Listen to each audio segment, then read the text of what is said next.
tomto videu si ukážeme, ako uháčkovať polodlhý stĺpik. Prácu začneme háčkovaním reťazky.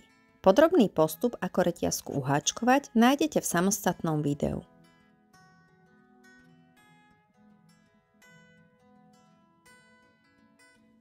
Uháčkujeme si 11 reťazkových očiek.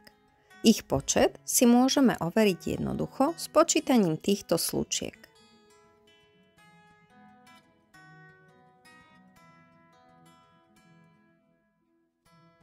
Teraz budeme pokračovať háčkovaním polodlhých stĺpikov. Priacu si necháme napnutú na ukazováku a uháčkovanú reťazku si prichytíme medzi palec a prostredník. Ešte predtým, ako háčik vložíme do očka, si háčikom naberieme napnutú priacu. Teraz háčik vložíme do druhého očka od háčika. Háčikom si opäť naberieme napnutú priacu a prevlečieme späť dopredu pred reťazku. Momentálne môžeme vidieť na háčiku nahodené 3 očka. Háčikom si opäť naberieme napnutú priacu a prevlečieme ju cez všetky 3 očká, ktoré sa nachádzajú na háčiku. Teraz máme uháčkovaný prvý polodlhý stĺpik. Pokračujeme v háčkovaní polodlhých stĺpikov do každého očka reťazky.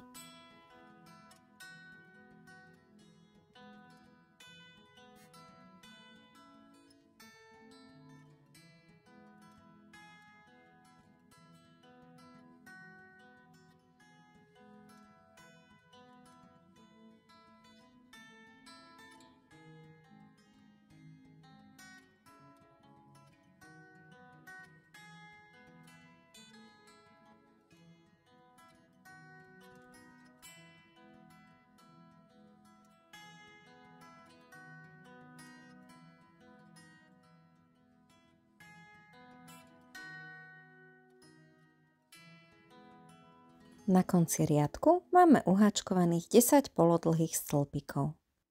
Uháčkujeme si ešte 2 reťazkové očká a prácu otočíme.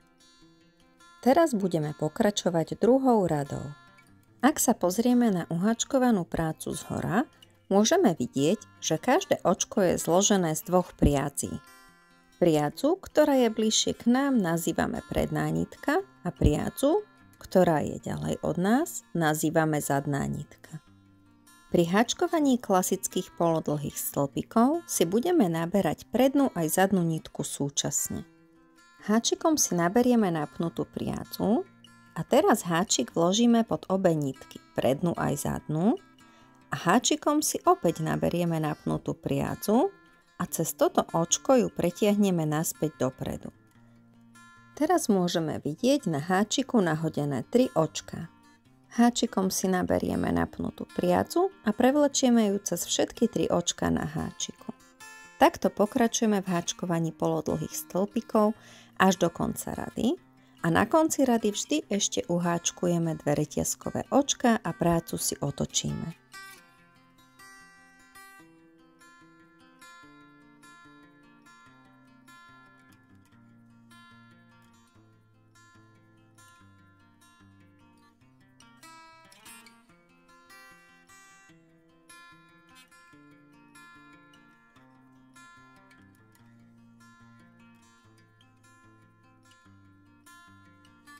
Uháčkujeme si potrebný počet riadkov.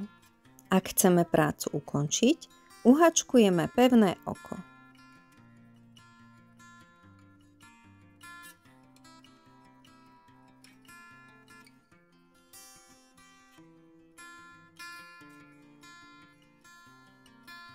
Priacu odstrihneme a háčikom priacu potiahneme, čím sa nám koniec vyvlečie z očka. Za tento voľný koniec priace potiahneme, čím sa nám očko utiahne. Takto vyzerá hotová práca pri háčkovaní polodlhých stĺpikov. Tu si môžete pozrieť rozdiel, ako vyzerá práca, ak háčkujeme krátke stĺpiky a ako vyzerá hotová práca, ak háčkujeme polodlhé stĺpiky.